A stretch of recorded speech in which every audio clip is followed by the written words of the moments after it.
This episode of A.C.M.G. Presents Talk Time Live is brought to you in part by Viewfinder's Identity Search and Design. Your choice for web design, graphic design, and all multimedia development needs. Visit VFISAD.com and let us bring your vision to reality. This is Amanda Celine Miller, the voice of Boruto in Sailor Jupiter, and you are listening to A.C.M.G. Presents Talk Time Live. It's time. Talk time. Let's go. Anime, comics, movies, and games. Come on and let's get it. Talk time. Anime, comics, movies, and games. Come on and let's get it. Talk time. Anime, comics, movies, and games. Come on and let's get it. Talk time. Anime, comics, movies, and games. Come on and let's get it. Talk time. Live. Started in the 80s with Matt Cross. Dudes in the hood might have called that soft, but I carried that cross like Jesus did. Fast forward, I teach the kids to learn how to let go, live life, and show love to all things that don't matter where y'all from. And luckily, there's a show called Talk Time. We've been waiting for this for a long time. Dax kicks the facts on all the geek news, special guests and unbiased reviews. Suburban kids, the hipster street dudes, all can learn something new. Me too. I heard words with no faith is empty. I stayed the course, so my haters tempt me. Beat the podcast, that'll make them envy. It ain't too trendy, it's A.C.M.G. Anime, comics, movies, and games. Come on and let's get it. Talk time. Anime, comics, movies, and games. Come on and let's get it. Talk time. Anime, comics, movies, and games. Come on and let's get it. Talk time. Anime, comics, movies, and games. Come on and let's get it. Talk time live.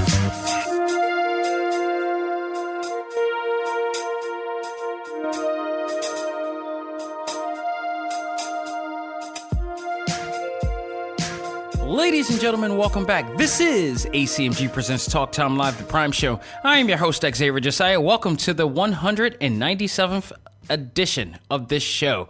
We are like 3 episodes away from 200. That is crazy. Everything that has gone on with this show since the beginning, everything that I've gone through, everything that I've accomplished, everything that has gone about with this show. 200 episodes, and that is not even in addition to the exclusives. That's not in addition to the Select Start podcast or any of the other podcasts that I did prior to. You know, we did a lot of podcasts on this show, different podcasts. So actually, it's probably ranging over 400 at this point. But for this particular show, the Prime Show, it's going on to 200, and I couldn't be more happier because since the beginning of this, we've gone through a lot. You know, the people that has been on the show, I personally, myself personally, you know, just a lot of things is going on since this point, since I've started ACMG period. And it's all culminating to what's about to happen next week, next Friday, if you will, August 23rd to the 25th at the Pennsylvania Convention Center as Keystone Comic-Con returns to the city of brotherly love. And I will have the pleasure of being a part of that this time more than I did last year. I will be doing a panel. I'm sorry, let me rephrase that. I'll be doing 2 panels. One, and all of it is game related too. So the first one, as you know, as many of you know, if you're new to the show, if you're from Philadelphia, definitely listen in. Next week at Keystone Comic-Con, Saturday, the 24th, I will be hosting the art of Street Fighter with myself, along with my guests, Longvo and Jeffrey the Chamba Cruz. These are 2 extremely accomplished artists from Udon Entertainment. Yes, the Udon Entertainment, the people who are responsible for a lot of the artwork that is done for Street Fighter, for Capcom, if you will, for a lot of other things outside of it as well, but mostly Capcom and Street Fighter related. You may have seen their artwork in a lot of the games such as Street Fighter, Ultra Street Fighter 2, The Final Challenger, Street Fighter 5, and much more. You've also seen their comic book series as well that a lot of them have illustrated for and drawn for. So they will be my guests at that panel, and we're going to talk all things the history of Street Fighter and the art of the history, because a lot of art involves the success of that game. You know, the illustrations, all the art, people marveled at that for years, no pun intended. And, you know, we're going to talk about that and much, much more. So I'm looking forward to that. But also Sunday, one of the premiere panels is the one I will be hosting, as I will host the Voices of Overwatch with myself and 3 very special guests. That is Fred Tatasciore, that is Charlotte Chung, and Jennifer Hill. You guys know him as Soldier 76, Diva, and Ash of Overwatch, and we'll be talking all things Overwatch from there and their experiences on that and much more. So I am definitely looking forward to that. And again, thank you to Repop, thank you to Keystone Comic-Con for inviting me to be a part of this. This was totally shocked to me about a month ago when it was brought to my attention, and I was definitely going to jump at this opportunity. So I am looking forward to this, but also what I'm looking forward to is our final winner of a 3-day pass to Keystone Comic-Con next week. Sometime in this episode, I will give up the final question, and the first person that provides me with the answer to that question, along with their legal name that's on their driver's license or state ID, along with making sure that you read the rules on the Keystone Comic-Con group page, on the on TalkTimeLive.com. I have it there as well as the A.C.M.G Facebook group. So make sure you read the rules, because a lot of people entered and did not specifically go by the letter. The deal is that what you don't know is that I filter all of the emails that come in for the contest. So if you're not putting in the subject line exactly the way I wanted it, I'm not going to see it. So that's, you have to go by every single part of the rules. Also, skimming through the show will not help you, because you may miss out on some clues that actually will, in fact, help you as well. So, this is it. This is it. Get ready. And we got a lot to, look forward to next week. Not just my panels, but there's a lot more panels coming as well. Some great panels that'll be coming about. And particularly, I would call this the main event panel. I would definitely respectfully call this the main event panel.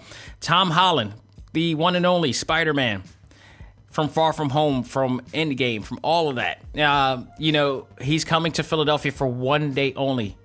And you're going to get a chance to see a panel from him. And I'm definitely going to be there. That's going to be the same day. Their panel's going first, and then my panel's going later on that day. And it's going to be amazing. I'm looking forward to it. I can't wait to get an opportunity to see him and all the stuff. And it's going to be awesome. And I think they did a great job. I think Keystone did a great job this year. I think they really did manage to top what they were doing. They went through some little bumps, but I thought they worked their asses off, and they successfully did it. So I think we're going to be a happy city here. As far as Tom Holland, man, it's just awesome. I mean, you can't get anybody better probably than Chris Evans or maybe Robert Downey Jr. maybe, but he's in that same level. So it's huge to get him on here to talk about his experiences and everything. I'm looking very forward to that. I mean, since he's been there since Civil War and the announcement that he was coming in because of the Sony debacle or whatever like that, it's just been a great ride with him.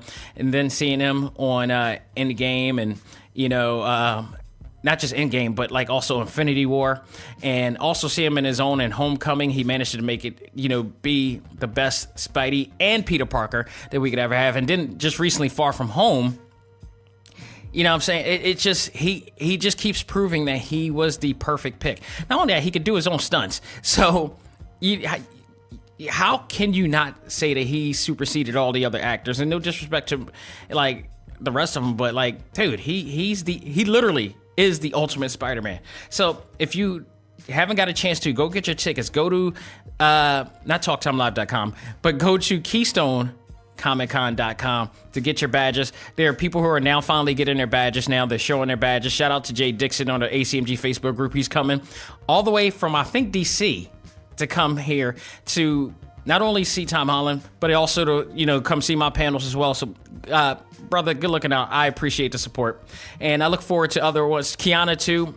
Shout out to you, because I know you're coming in. Craig, I know you're coming in to check us out as well. So, shout out to all you guys. I really appreciate it. Even family. I think there's going to be some family members coming in, too. So, A.C.M.G. is going to represent like no other this day. This is going to be the biggest event in the Delaware Valley period of the year. So, get ready. Check it out. Last year was good. I expect this to be better. And I'm looking forward to it and just have a lot of fun because that's what it's all about.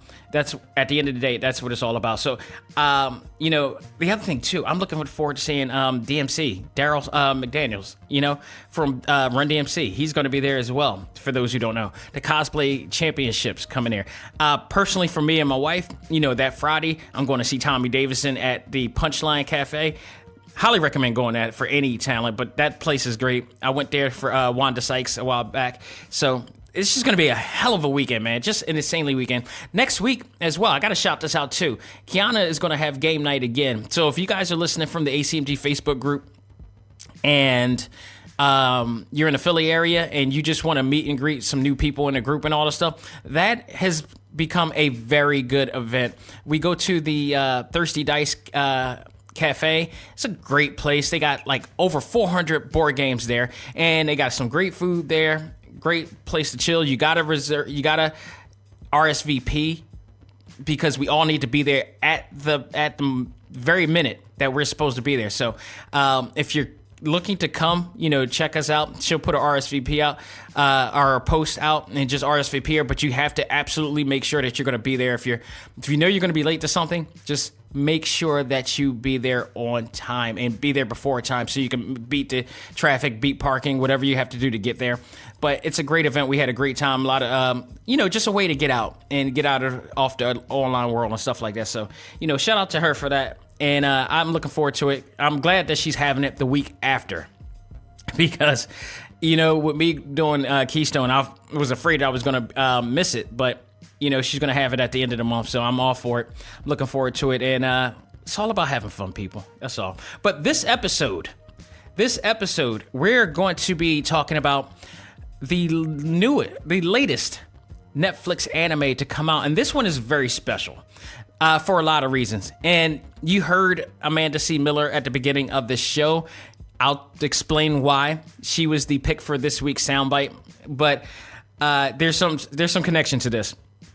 But Cannon Busters, which just came out this week, I got a chance to watch the entire 12 episodes coming from Netflix. And there's a lot to talk about. This is a very special anime, especially if you're a person of color. This is really great. Created by LaSean Thomas, you know, Bronx own, now Japan native and Los Angeles native as well. So we're going to talk about that in our talk topic. I was going to make it the originally I was going to make it the top five blockbuster films of the summer. I'm just going to I decided to move that on to the What's New in the World of the A.C.M.G segment and talk about that series thoroughly, because as I was watching, the more I watched, the more I really appreciated this series, and we'll find out why. We'll talk about that soon. So, folks, without further ado, let's not waste any time. Let's find out what's new in the world of A.C.M.G. And now, it's time to find out what's new in the world of A.C.M.G.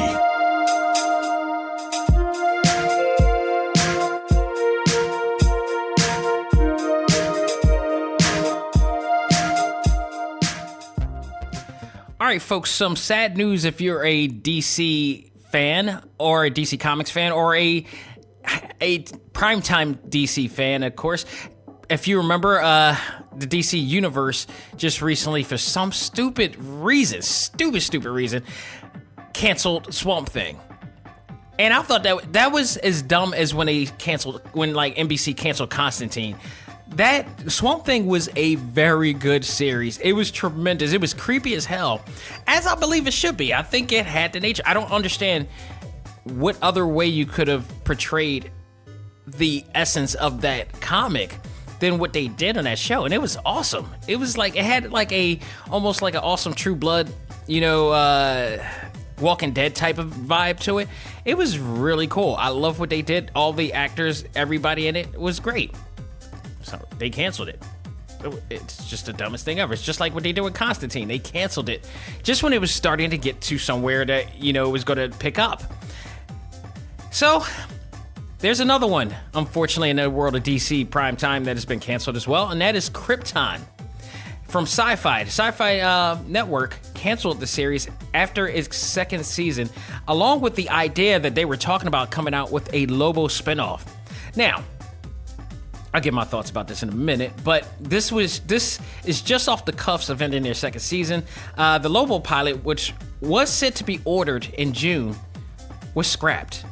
Reported by TVLine.com, the second season of Krypton only barely averaged 400,000 viewers on a weekly basis, with only a 0.1 demo reading and live and same-day numbers. Sci-Fi is also canceled Happy, which is also a comic book TV show, as well as Deadly Class, which is something I did say I wanted to see, and unfortunately, I think a lot of people said that they were eventually wanted to see it too, and that also resulted in saying we never got a chance to see it, and therefore it got canceled. So, unfortunately, that's a sad thing.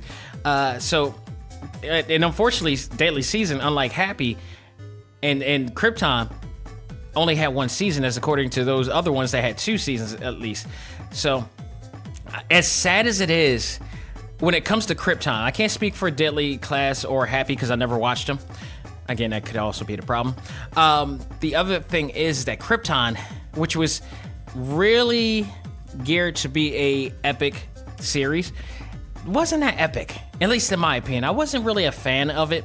It was too dialogue heavy for a show based on a race of, well, which is supposed to be a race of beings that are supposed to be super, but that's not only until he hits the yellow sun, the solar energy of the sun, which at this point, none of them have that opportunity. So what you have is just a bunch of normal humanoid beings that just won't be able to do what Superman has done.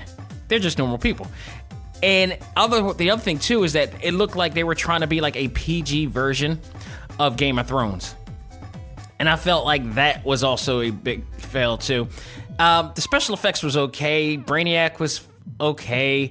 Zod, the guy playing Zod, which was originally the guy who was in like the first 2-3 seasons of Arrow, he did really good as Zod. He was probably the best thing on that show.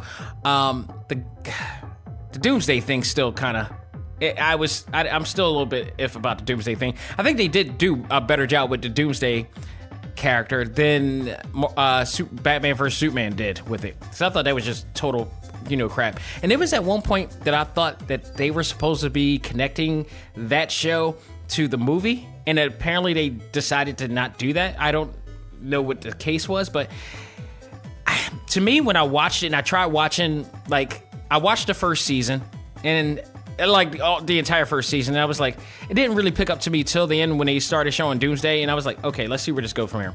Then I watched a little bit of the second season. I was totally, as Robin say, whelmed in this case. So it was okay. And then they brought in Lobo, and Lobo to me was just like, he didn't live up to expectations to me. I think the better portrayal is the animated version with the guy from Everybody Loves Raymond, who played the voice, the tall brother from that show, who played the voice of it. And I thought his portrayal was so much better than this guy here. He was like an Australian, version of him, which reminded me of, I don't know if a lot of you guys who are listening may not even remember this, but it reminds me of way back during the Spider-Man and His Amazing Friends, when they actually had the X-Men on there, and it was hilarious because Wolverine, who's supposed to be Canadian, had an Australian voice. So it kind of took me back to that. It reminded me of that whole type of situation. So I'm not surprised, and I'm not mad at the same time, because honestly, there's a reason why that showed it. I know there were people out there that liked it, but sometimes people will watch anything. And to me, it didn't live up. And when you compare it to like that of the CW shows, what Greg Berlanti and Productions have done, and all those guys and everything, you get that vibe. It has what makes their formula so well, to me, is that there's a mix of drama. There's a catering to a certain demographic that is there. There is, action. There's great special effects. It's just, it's a mix of everything. It caters to a lot of different demographics there. Krypton just did not. And I also think that if they were trying to be Game of Thrones, they could not, because to be Game of Thrones, you would have to, you would have to be allowed to let go and do anything. on the same fashion that like Deadpool did when it was rated R. It's like the only reason why I think Deadpool kind of worked is because it was a bit of a rated R type of situation. They were able to be uber violent in some cases. Same with Game of Thrones. It's like they're able to be gratuitous. They're able to be vulgar. There's a lot of sexual content in there, so they're able to reach out. Same reason why True Blood was so successful for the first few seasons of that show. It just same way to in the same case as The Walking Dead. I mean, like there's some formulas, of mixture of drama and action and stuff there. Krypton to me did not have that action. And when you think Krypton, you think Superman. So you want that Superman element in there, and that Superman element is not going to be there when it's based on years before he hit the yellow sun and he went to Earth. Nobody has powers. It's like with Superman without powers is just boring. That's just plain and simple, man. So I'm just not surprised. I'm really not surprised at the results of that. Unfortunately, it is what it is. So, there's still digital. Guarantee it's probably gonna. It might already be on the DC universe. So I think it eventually hit there because they got a lot of all of the canceled DC shows in the DC universe as well. So it'll come soon. But unfortunately, it is what it is. In other news, actor Jaleel White. You guys know him? Actually, believe it or not, you know him as Urkel, but you also know him as Sonic the Hedgehog as well, because he played that role as well in the Saturday morning cartoon versions. But he actually is reprising his role as Urkel from Family Matters fame, the iconic role that he played, what made him really famous, on the new Scooby-Doo and Guess Who cartoon series, which is on the Boomerang streaming network. Now, unfortunately, apparently I heard this, show was actually pretty good. The bad part is that you can't watch it unless you buy the streaming service. I don't see too many people buying Boomerang. Like, I don't understand why they reverted that to, a cartoon, like its own series. And the purpose of Boomerang was to divide the old cartoons with the stuff that they have on Cartoon Network, because it is an extension of the Cartoon Network. But now it's playing all new content, so it kind of defeats the purpose of it all. Like, it was supposed Boomerang and how can I compare this? Boomerang and Cartoon Network was the equivalent of maybe I guess MTV and MTV2, or in some cases MTV to VH1, what VH1 used to be back in the day. Because if you guys remember, those who grew up in the same era that I did, MTV was the current trendy music station, whereas VH1 became the kind of the oldies video, where it just, it celebrated a lot of the old school music and all that stuff that MTV would not actually really celebrate to an extent. And then things change, and it's about everything but the music now. So, God, we need an actual music station now. We need that again. We need it again so bad. But, this show is on air. They also, this show has been, like I said, it's been said to be really good. They've had other really cool guests in there. I think I heard Wanda Sykes was also in that episode as well, which was really interesting. So, I don't know. I haven't really checked to see the stats of how the viewership of Boomerang or whatnot, or how much is really carried, but I don't hear a lot about Boomerang at all. So I don't know. I really don't know, man, about that. But it's there. Maybe, hopefully they'll transfer it over to Cartoon Network sometime so we could probably see it. Or if not, we'll see. But if you want to check it out, if you're a fan of Urkel, if you don't mind spending another monthly fee on the streaming network, he's on there. But I thought it was pretty cool that he is in there. He's reprised his role. And I heard there's a clip. You can see a clip of him in there. You could tell how old Jaleel White is now, because he has to. It almost, you can hear the Urkel in him, but you can also hear it's not the youthful Urkel that we're used to. It sounds like an old Urkel, and it sounds like an old man. It sounds like an older man trying to sound cartoony, and you could hear a little bit of a struggle of him trying to get that voice down like he used to, because now puberty hit, And he's if you heard him now, it's like he kind of has like, he could be an R&B singer at this point. So, you know, it's a little bit different now. So but it's really cool that they had him on there and, you know, celebrated the fandom that people had for him as well. So right now, I'm going to do my top 5 summer blockbuster list here because the summer's over and we had a chance to reflect on a lot of things that was out there. There's a lot of great films out there. There's some that really wasn't, in my opinion. But I want to just point out some of them that was here. So honestly, when it came to blockbuster movies this year, in my opinion, and take note, this is just my opinion. My opinion doesn't reflect that of others because I'm sure everybody else has their own opinion of it. But I pretty much enjoy some of the ones. I've been to the movies a lot this year, and I got to see a lot of great films, and some of them were good, great, and meh. So I'll start with that. I also got some honorable mentions. I got definitely a disappointing one, and ones I wish I went to the theater to see that I haven't gotten a chance to see. So my top 5 summer blockbuster films. Because guess what, people? Summer is pretty much over and very soon.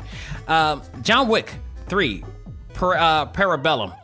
Man, this whole entire series did not disappoint. In fact, John Wick 3 actually superseded The Matrix. And now, you know, because Keanu Reeves is involved in both. And if you guys remember, we loved The Matrix. We loved Matrix, what was it? Not Matrix Revolution. It was, forgot the second one. The second one was really good up until slightly the end. And then the third one, it was good, but it went a place that like nobody could still figure out what the hell is going on.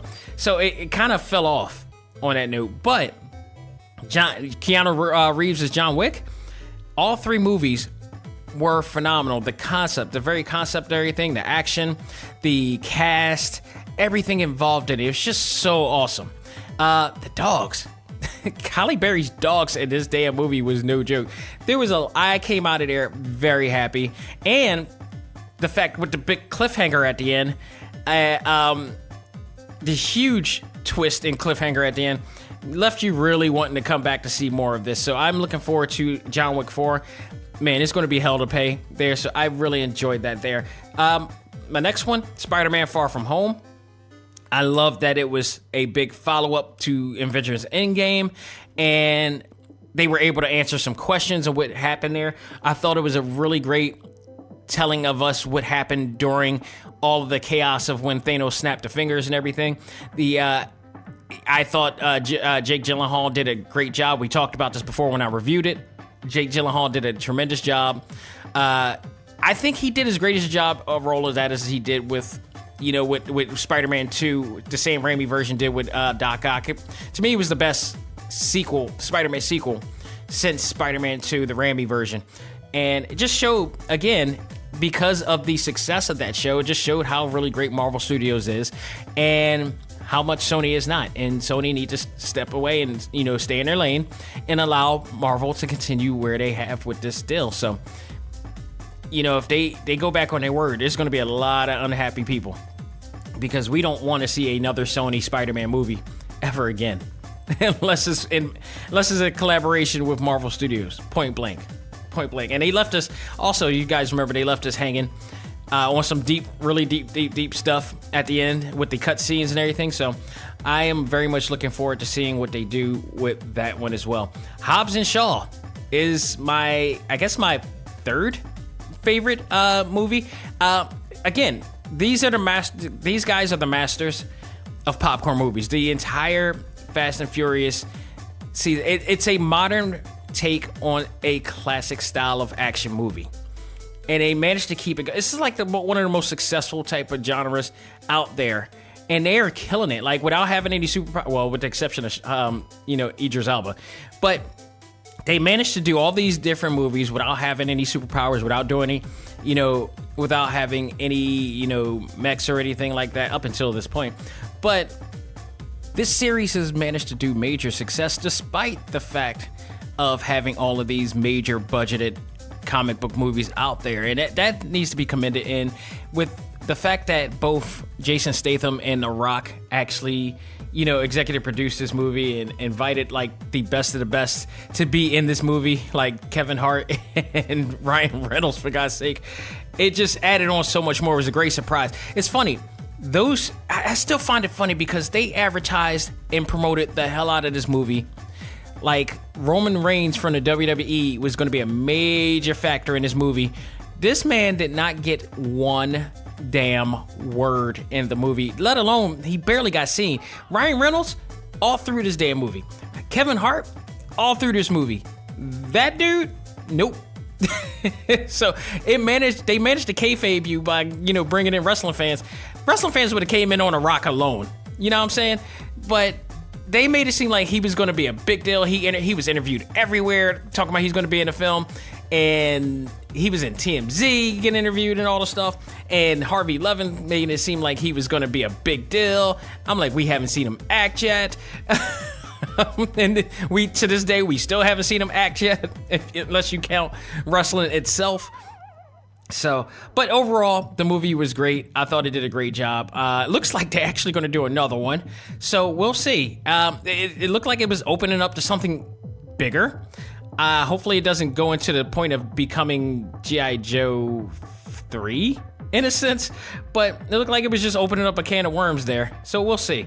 My second favorite movie this year. It's actually probably one of the surprises of the year, to be honest, as far as movies.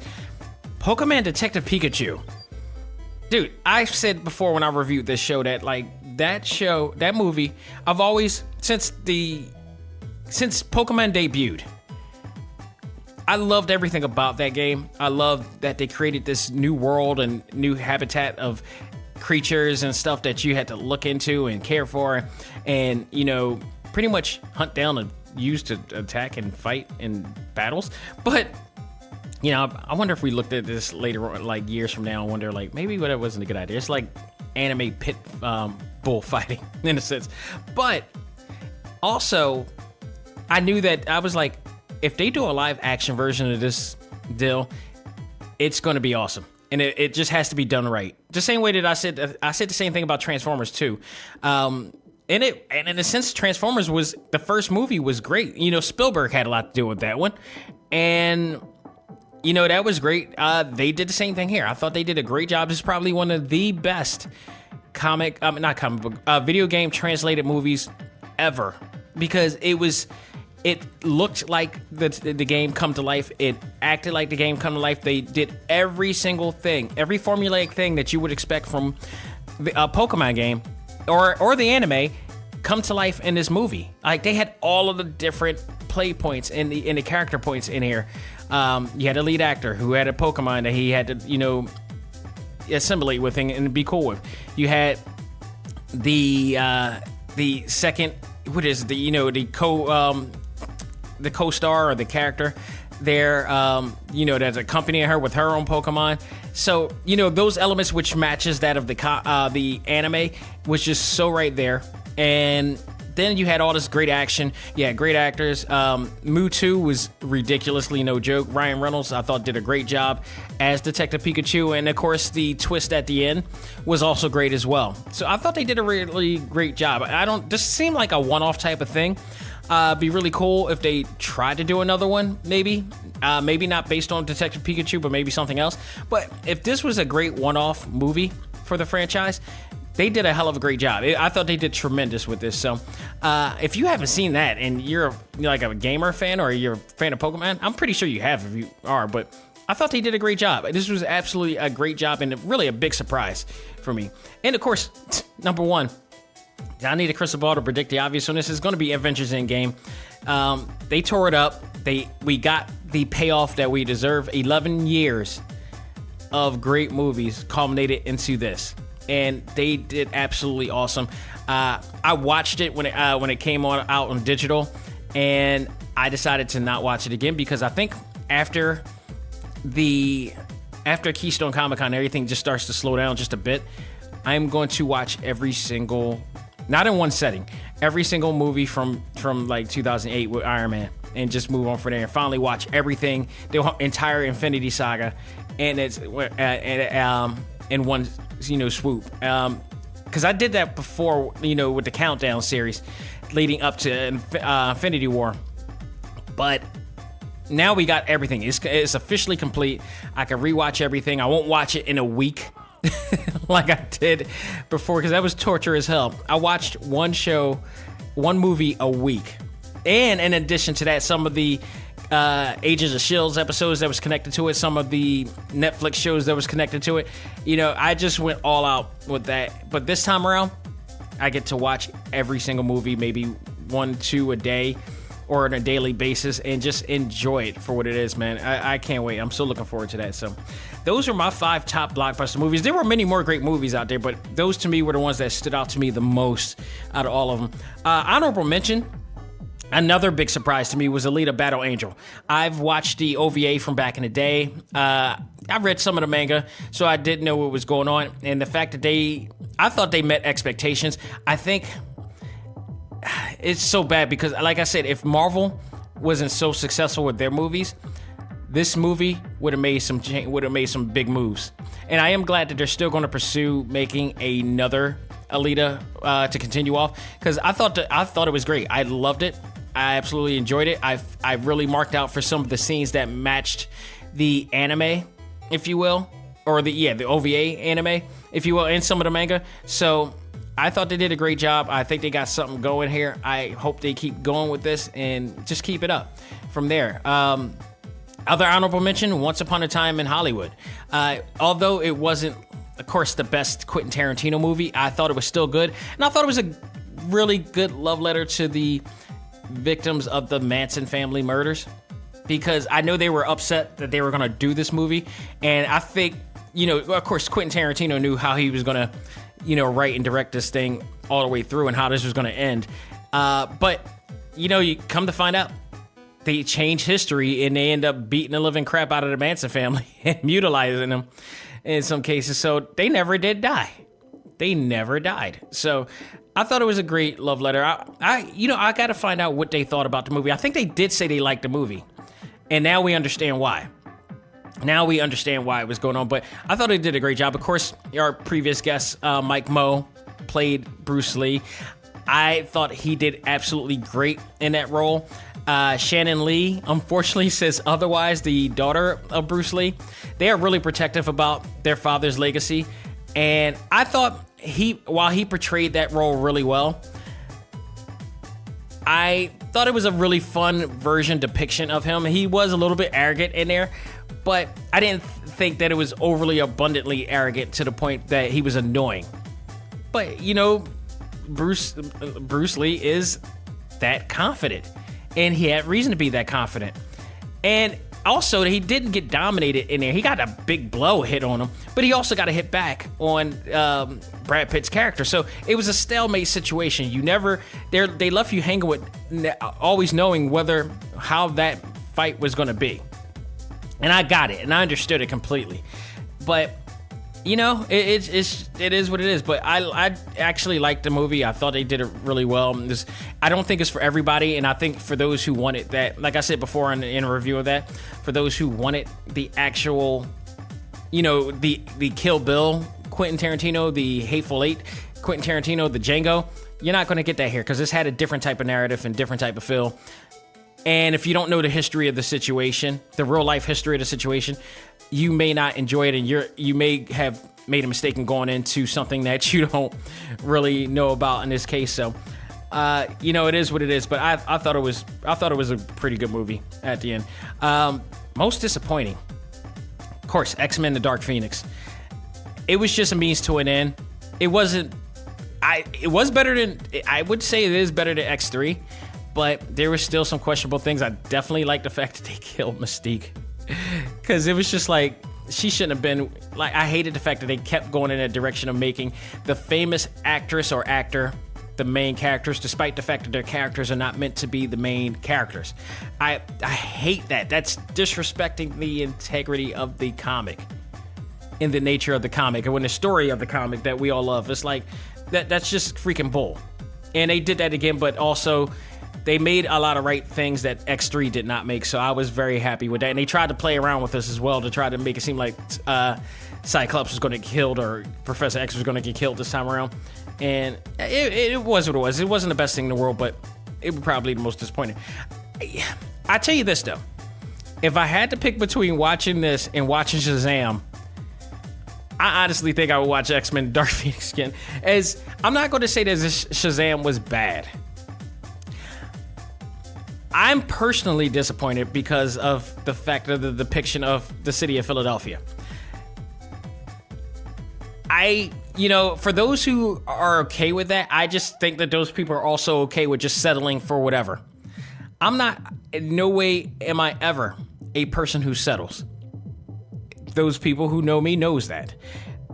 I cannot stand by and watch something like that's what people, you want people to think that that's Philadelphia.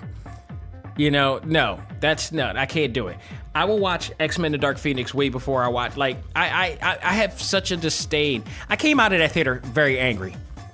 I was very angry watching that movie. And the bad part is, it really, in essence, it really isn't a bad movie.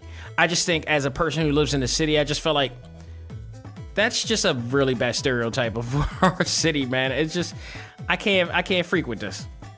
I thought Zach Levy did okay. He was. I love him as an actor. He did a good job. I thought he was a little bit too goofy in some cases. I like that Megan Good was in the damn movie. That's a plus. And I thought the standout guy was the kid, the kid with the crutches. I thought he did a great job. I thought he was the most entertaining person. I really hated Shazam, the wizard itself, because that was a really bad makeup job or cosplay of it. So, there were some really negatives to this movie. But yeah, I guess I could personally put that in the most disappointing, but definitely the most disappointing, I guess, was X-Men in a stint of overall in this case. But last one, the movie I wish that I would have seen in theaters, that will probably be Rocket Man. I never got a chance to see Rocket Man. I heard it was tremendous, like Bohemian Rhapsody, and I am going to definitely look forward to seeing it very soon. But I'm an Elton John fan. I grew up in the 80s. The dude is no joke. He's a tremendous artist. I would love to hear his story and see his story, much like I did with Queen. Bohemian Rhapsody was amazing, and sad at the same time because of what happened with Freddie Mercury. But here we got another pristine artist here, and really interested in seeing his story and seeing that. But I wish I would have seen that in theaters. But folks, that will do it for what's new in the world of A.C.M.G. We're going to take a break, come back, and talk about one of the most, I would say, aspiring anime series I've seen in years, and that is Cannon Busters on Netflix. We'll talk about that right after this. Ladies and gentlemen, this is Dak Xavier Josiah, the host of A.C.M.G. Presents Talk Time Live, the podcast. You want to catch up with all of our podcast shows and hear from some of the hottest names in all of anime, comics, movies, and games, such as... This is Miley Flanagan, the voice of Naruto. This is Stephanie Shea, the voice of Sailor Moon. This is Ruben Langdon, voice of Ken Masters and Dante from Devil May Cry. Hey there, this is Kyle Hebert, the voice of Ryu from Street Fighter V. This is Chris Battle, character designer of Teen Titans Go. Here's your chance to check out all of that and more on TalkTimeLive.com. TalkTimeLive.com provides all of our ACMG content with new and previous episodes, exclusive interviews, articles, and much more. Visit TalkTimeLive.com and let us help you learn to let go, live life, and love all things ACMG. Talk Time Live. This is Stephanie Shea, the voice of Sailor Moon, and in the name of the moon, you are listening to ACMG Presents Talk Time Live. Do it. And now it's time for our talk topic of the week. Ready? Fight!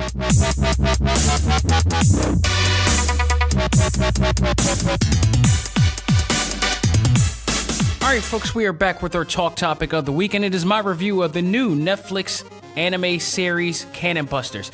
The reason why I wanted to review this is because this is a very significant and special anime. Not many anime out there is created by a person of color. And it's not based on a story based on a person of color, but this is particularly not only created, but is casted, it is written, it is, celebrated. It's really, this may be, in fact, in my opinion, the Black Panther of anime. To what Black Panther has done for like major big budget cinema, this is going to do for anime, in my opinion. The significant anime is based on a comic book by Udon, who's now publishing the manga series or comic series, which was created by South Bronx own, now Japan resident and somewhat Los Angeles resident, LaSean Thomas. Netflix brought the rights to air this series, in which it was animated by Satellite and Yameta Company. LaSean has worked on he's a very accomplished dude, and he's worked on, I'm just naming a few. He's worked on way more than that, but he's worked on many great shows like Black Dynamite, The Legend of Korra, Boondocks, Children of Ether, and Yasuke, as well as Spider-Man and a whole, like, go on his IMDb page. The dude is not anybody new. He's been around the block many times. This probably is one of the most significantly accomplished projects that he's worked on to date. The show itself is really, really great. If you're a fan of Trigun and Cowboy Bebop, it has that type of vibe to it. I love that the series showcases characters of color, as not only just the main characters but side characters. It's a lot of characters of color in this show. And the funny part about this is that I mentioned Netflix doing a documentary about anime a while back, to which LaSean Thomas is on there. But again, I don't think it really capitalized on the culture of anime. But it was more of a matter of it was really mostly showcasing a lot of the new anime series that is coming out for Netflix, more than it actually was to talk about the history or culture of anime. Like, the person who directed that film, if you really wanted to know, like, we learned about anime without even going to Japan. We know so much of why we love this series so much. You could have just stayed your ass in here and do it. And even still, I don't think they covered everything or the history or whatever, significance of it or whatever. But they had LaSean Thomas in there. And, we got a chance to see a clip of Cannon Busters, which was coming out. And now that it's out, all 12 episodes is out for the first season. I love this. I think even if it wasn't created by an African American or a person of color, I would have still loved it. But it's just that much more valuable for people like me, and to see that we're able to go into Japan to be able to create something, and they're working with, somebody of our culture to create something really special like this. It's so awesome. Just everything about it. Not only that, the appropriation of our culture is in here, because if you actually watch anime in the past and they had African Americans in there, whether it's a lot of people point the finger at Mr. Popo from Dragon Ball Z, but I totally pushed that away. I would say 8 Man After. There were characters, a black character in there. There's some other black characters, and they have some depictions that are a little bit way too exaggerated. The lips, all that stuff, the voices, everything. Here we got actual established black actors that are very charismatic. They don't pull on stereotypes. It's very natural. It's genuine. I love it. The character design in here is very genuine. The lips aren't all big. They're noticeable, but it's so appropriate. There's so many, and it still has the anime look at that. So I love what they've done with this series. I also love the main character. You got Philly the Kid, played by Ken Michael. I don't know if people remember that name. Ken Michael was on, he was the kid actor from Robert Townsend's Parent Trap. And if you go really further back before that, he played the kid Kenny from Boomerang. If you remember the scene where Halle Berry's an art teacher, she's teach after her and Eddie had that little fallout, and she leaves the advertisement agency, and she ends up being like an art teacher. And he comes in, and he plays somewhat of a significant role in that film too at the end. So it was really, really cool that he is now still acting, but also doing voice acting in here as well. So he plays an outlaw, and apparently the youngest wanted criminal who constantly gets killed in his journey. Some reason he has some form of immortality. Every time he dies, he comes back to life with a numeric tattoo labeled on him that just appears out of nowhere for every single time he dies. And every time he dies, there's a mystery to that. The secret of his immortality is, in fact, a mystery all through the entire series. Note that also Ken Michael also played and contributed his voice on virtually pretty much all of the Saint Row video games, as well as he does other voices as well. He's really, really good. I absolutely enjoyed it. He's very funny. He's very charismatic. He just lets it all out on the table. I love his portrayal in here. And again, his character, if you like Vash the Stampede from Trion, if you like Spike, it's kind of a hybrid of both of those characters there.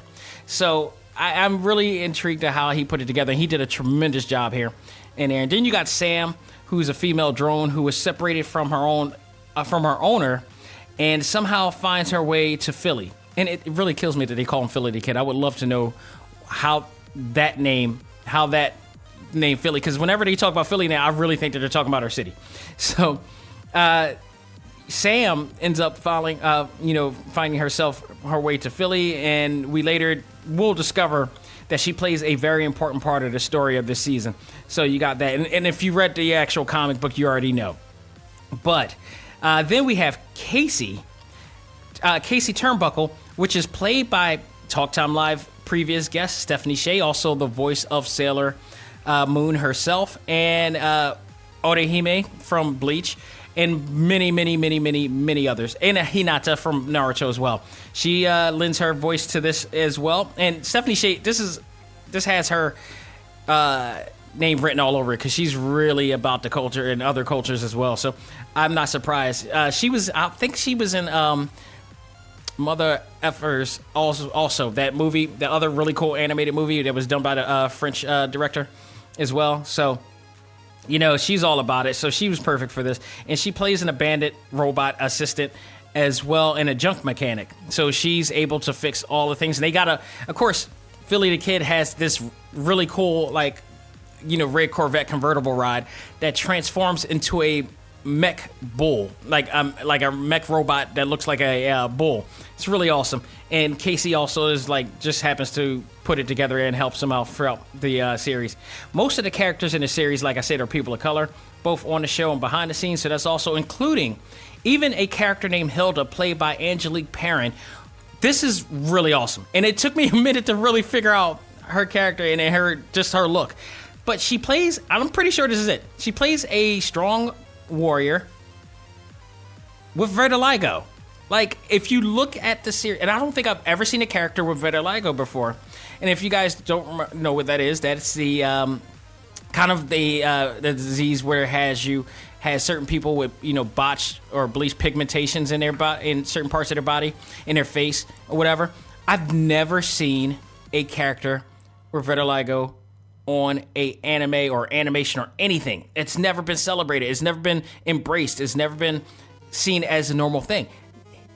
He did it. He brought her in, and I loved her character. She was a badass in here, and all through this series, in the times that she's in here. But I thought it was a great thing. He's bringing in all sorts of type of representations of our culture into this series. And again, this is one of those cases that I would love to know more about what went into that character, and trying to show some representation of that. And she was a very strong warrior as well. And I just thought it was fantastic. Also note that another previous Talk Time Live guest was involved in this show as well.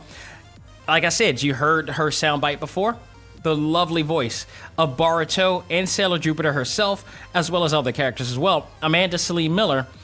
If you heard our interview, then you also know that she doesn't just do the voices. She also does a lot of ADR writing and stuff like that. So she wrote scripts for 5 of the episodes of the English version of this series. The theme song, we got to talk about the theme song. This theme song, and I forgot the name of it too, but it's fantastic.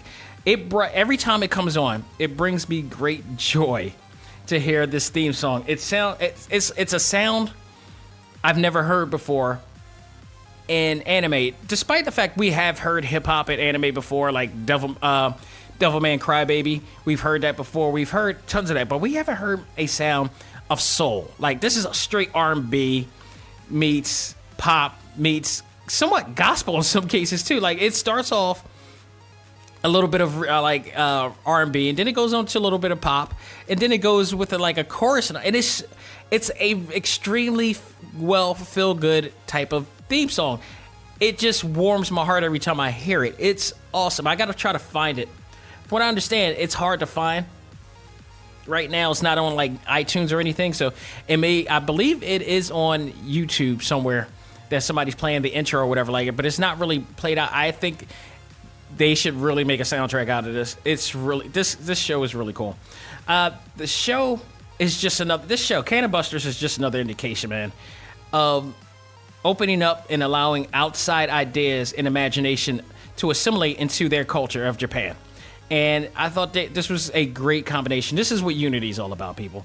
The 12-episode series is a can't miss, and further elevates Netflix status as one of the top streaming networks out today, bar none. So overall, people, I got to tell you, overall, everyone involved in the project needs to be commended. And the fact that we have an anime with a multicultural cast, and which includes more African-American voice talent than I've ever seen in any anime or movie to date. And which is sad, because there's a lot of anime that I love, and if there's some anime that involves some characters of color, they're not being voiced by any of us. And that's been shown many a times. There's if you go back to some anime, there are a lot of characters that are voiced by, Caucasian, actors or whatnot. And it to me, it's like, it's long overdue. As much as I love Devil May Cry 5, shout out to Ruben Langdon, by the way, great friend of the show. As much as I love Devil May Cry 5, the fact that they had one of the characters played by a person not of color, which to that actor's credit, he does really sound like it. Only the fact, the downfall of that is that character was, accused of making racial videos or whatever, like, or racist videos and stuff like that. So that again, to me really screws the whole entire thing up.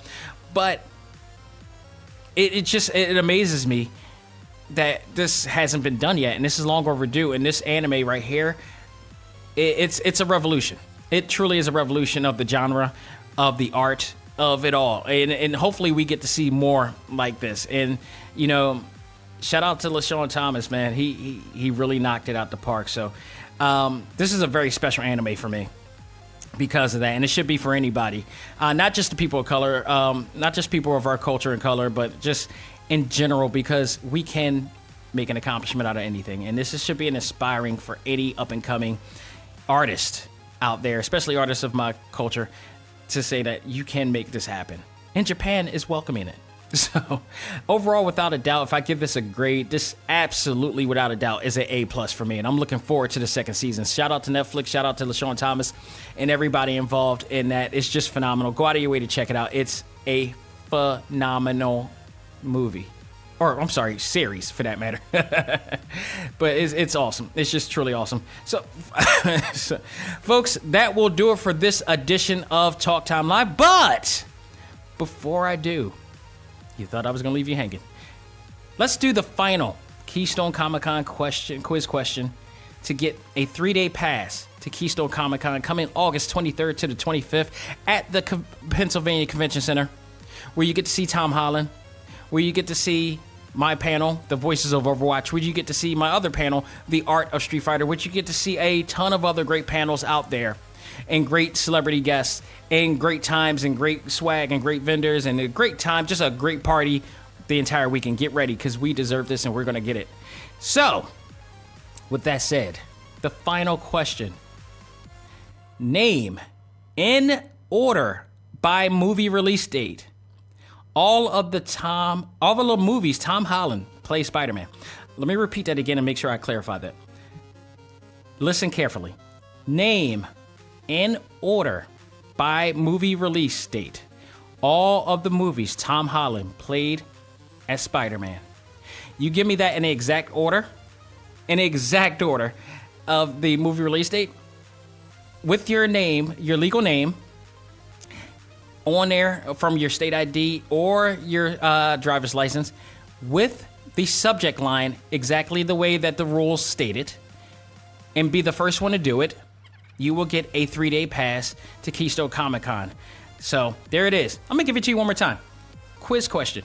Name in order by movie release date all of the movies Tom Holland played Spider-Man. There you have it. That is right there.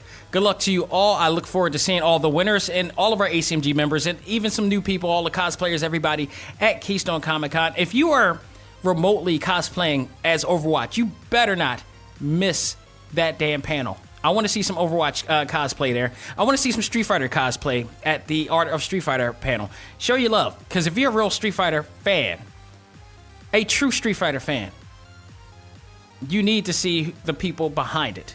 So go out of your way to check it out. Check them out. I'm looking forward to seeing you all. And remember, if you don't win, you're also getting something. I have 200 specially made Talk Time Live drink coasters that I am giving away throughout the entire weekend.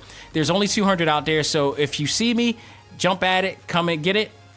I'm willing to give it, but I will be spreading it out throughout the weekend, so I will have some I'll be giving away. I may have some for the panels. I may have some for elsewhere. So I am sporadically spreading it out. There are only 200 made, and definitely come and check it out. Say hi to me, and we're going to have a great time. Let's do this. Let's get it all happen, Philly. Let's make it happen. Philly, Jersey, Delaware, bring it. So, folks, that will do it. Of course, because of Keystone Comic-Con next week, I will not be doing a show for anything because I'm prepping up, making sure I got everything, got my suitcase, got everything coming down, got all my equipment up, ready to do the panels, ready to see people, ready to hopefully get some new interviews down the line, see all the people from Repop and Keystone, do their thing, and really thank them in person for all that they've done for Talk Time Live and A.C.M.G. Honestly, this is really awesome. Thank to all of the cast, Betty, Edwin, MK, who was on the show to talk about it, Steph, all of them. Everybody who is a part of this, who's working their ass off to give us such a great event. Thank you. From the bottom of my heart, on behalf of those who will absolutely appreciate what you're about to do for us, thank you. I am serious. I'm very humbled at the opportunity to be a part of this. And even Brian Stephenson, shout out to him, by the way. He won't be there this year, but trust me, I'll get in touch with him very soon. We already talked. So we'll be connecting again very soon. But I'm very much looking forward to everything coming about. And when I started this podcast, when I started A.C.M.G., this is what I was reaching for, to get as close to the action as much as possible. I am very happy through all the hard work that has been put into this that we're getting the opportunity and privilege to make this happen. So let's do it. I'm looking forward to it. August 23rd to the 25th, people. Let's do it. So that will do it for now. On behalf of myself, this is Dax Xavier Josiah saying, learn to let go, live life, and love all things anime, comics, movies, and games. This is ACMG Presents Talk Time Live. I am out of here. Guys, I'll see you at Keystone. Take care.